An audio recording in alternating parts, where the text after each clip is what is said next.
Ladies and gentlemen, and I'd rather not says, welcome to my newest video. Last week, I hinted that this week's video would be about bootlegs for bad movies that never got official releases. And I'm super excited about this because who doesn't love bad movies, barring most of the people I know. Anyway, let's get to it. We wish you a turtle Christmas. In the 90s, as a futile attempt to keep the Ninja Turtles relevant, they created a Christmas special, because Ninja Turtles 3 didn't lower the bar far enough. This project was actually not very hard because it was already released on VHS. The problem was that VHS art is taller than DVD, so I had to move the logo up and crop off the ages 3 and up part. It's for the better anyway. I wouldn't want my 3-year-old watching these Nightmare Hell puppets. On the backside, I cropped off some of the top and bottom, and because it's a bootleg, we don't need barcodes or copyright statements. I completely redid the spine. I continued the gradation from the back, then I just slapped some pictures and a few logos on it and called it good. Next, we have Puma Man. This is like the Christopher Reeve Superman movie, you know, minus any kind of a budget.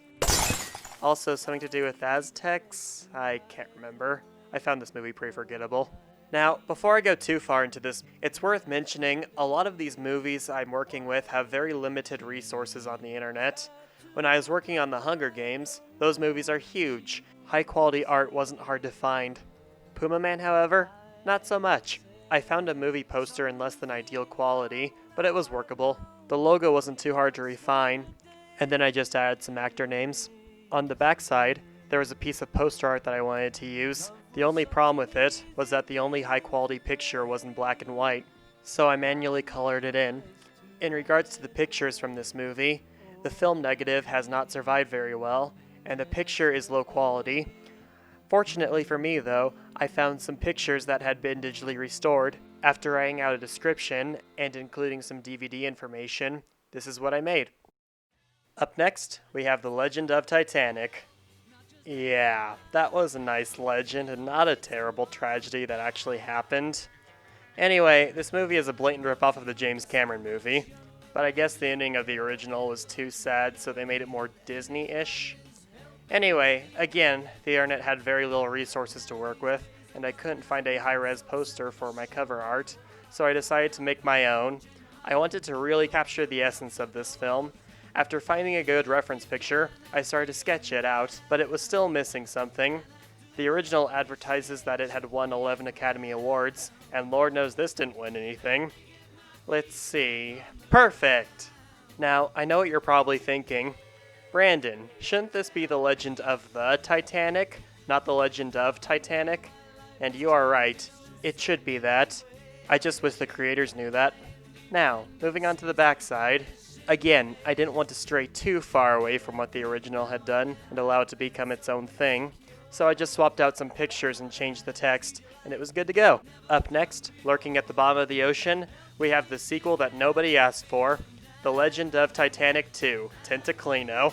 This movie already had an existing front cover to the DVD, but there was no back cover, so I had to make it. By using a treasure map, I was able to convey a nautical tale that was completely original and doesn't rip off James Cameron.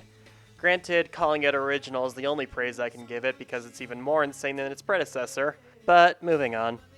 Next, we have Joshua and the Promised Land, which follows the biblical events from Moses freeing the Hebrews from slavery to Joshua destroying the Wall of Jericho. This low-budget furry movie was a little rough around the edges, and I thought to myself, in making these movie covers, as a designer, I had been very self-aware in advertising these movies as bad. What if I made this one look very good? Obviously, I wasn't going to do that by using the screenshots from this movie, but I was able to find the Bible TV series from the History Channel and work with it. This series also tells the story of Joshua, and the screenshots of it are deep and dramatic, which is exactly what I wanted. I made it look as epic as possible, and my description kisses the ground that it walks on. Next, we have the Rapsittie Street Kids Believe in Santa. Oh, I do not like this movie. So this movie has no promotional art whatsoever. It just came on TV one day, and when it was finished, it left us forever, before the invention of YouTube. So the only poster art I could find of this was what you see before you. Needless to say, I wasn't very impressed. Because it was put on YouTube with perfect picture, I was able to take screenshots and paste them together to make a more professional looking movie poster. Here's the front and here's the back. I also put the front cover on IMDb. Up next, I was working on a movie that wasn't totally awful. Praying with Anger was director M. Night Shyamalan's debut movie. And while it's nothing great, it's also not horrible either, and it was never released on DVD. The best cover art that I could find to work with was an old worn-down movie poster that was photographed by an unprofessional, but it was something to work with. It was time-consuming, but I managed to remaster this poster to its former glory. After compiling some screenshots, a description, and a good quote, I made this. I like my other DVD covers, but I really thought this one came together well. I composed the text, images, and DVD information in a very cohesive way that seemed to match the tone of the movie and was able to sell it as something worth watching. And unlike Joshua and the Promised Land, this DVD is true to what the movie is, and not at all misleading. Last, and definitely least, we have Star Wars, the Holiday Special. This movie is trash. It's thoroughly unwatchable. Now let's make a movie cover for it. Because this is a Star Wars movie, a ton of bootleg art already exists. Some of it is really good, some of it is really funny. I wanted to mimic the style of the cover art for the original trilogy, so that you could put it in its rightful place right in between A New Hope and The Empire Strikes Back, and it would go unnoticed. I found some fan art of all the characters clustered together, and I tweaked parts of it to make it look more like a genuine picture, and not something that was all pasted together. I gave it the same borders that the original trilogy used. On the backside of the original DVDs, they would use some pictures to help make the worlds come to life. I found a good picture of Chewie's son at their home in Kashyyyk. Yes, I said Chewie has a son. I also wanted to use a memorable screenshot from the movie, and I thought, what's more memorable than the original cast coming together, right before Carrie Fisher bursts into song? Add a nice George Lucas quote, a description, a cast list, some companies, and done. I have successfully made a movie poster for what is debatably the worst sequel in all of cinema. Thanks for watching this video.